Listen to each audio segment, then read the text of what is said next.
early next month, on September the 6th, the Syrian civil war will mark its 7.5-year anniversary.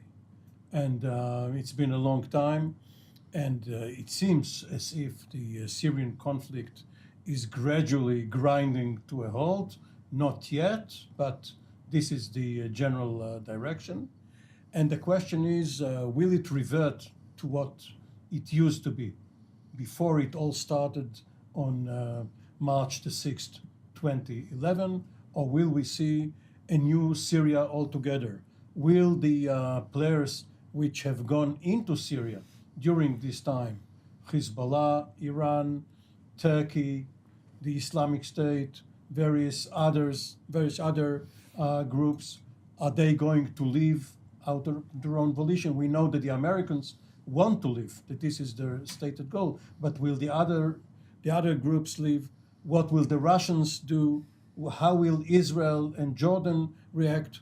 Right now, in the stage in which we are, it seems as if the Assad forces, backed by Russia, Iran, Hezbollah, and various Shiite militias, have gained control over Damascus and its environs, also the southwest area, including the one bordering the Israeli-held Golan Heights, and the fight is now focused on Idlib, the province in the north, which is also close to Turkey, and which could bring Turkey and the Assad regime, and perhaps its backers too, into conflict. Colonel Ben Shalom. I think it's interesting that so many players in such a complicated arena, yet the picture is so clear. At least now, at this point, it's clear, because we know where it's going. The Assad regime have won with the support, with the backing of Iran and Russia. And in a way, it's almost clear that we're going back to what we had before. I have to tell you that as an Israeli, I feel a serious conflict inside, because we can't have a discussion about Syria without reminding that this was a terrible humanitarian suffering of our neighbors. You know, many people killed and displaced. And after all that, what did they or the rebels or whoever wanted this achieve? Absolutely nothing. They lost. So back to square one. So why is there a conflict? Because as an Israeli, in a way, I can expect now to go back to a situation where we have decades of a quiet border. The only issue, of course, is, and the main issue for Israel now, is shaping this area as far as how it fits into the axis. It has always been part of the axis, for instance, supplying Hezbollah by Iran through Damascus International Airport. And now we're talking about the presence of Iran. So, of course, this is still a big question mark, but basically we understand where this is headed. General Kupelwasser. Well, first of all, I don't think that we are coming back to the status quo ante. Syria has changed dramatically. And the new Syria we're facing is a Syria, first of all, where it's clear that Assad does not represent his people.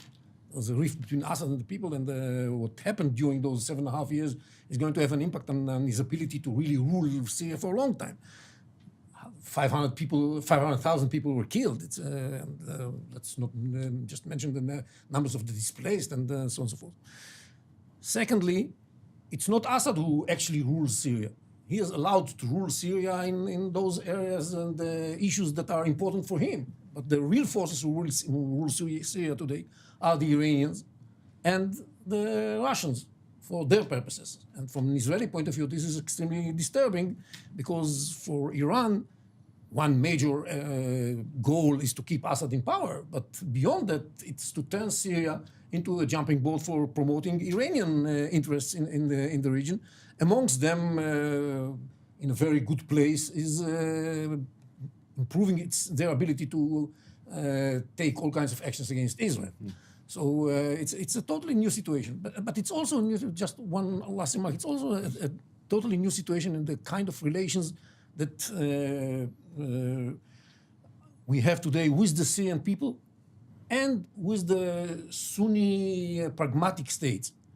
Israel is the only state that was there for the pragmatic states working against Iran and still working against Iran in Syria. They appreciate it, they know what it means. And the people of Syria also learned a lesson. Israel is not their enemy.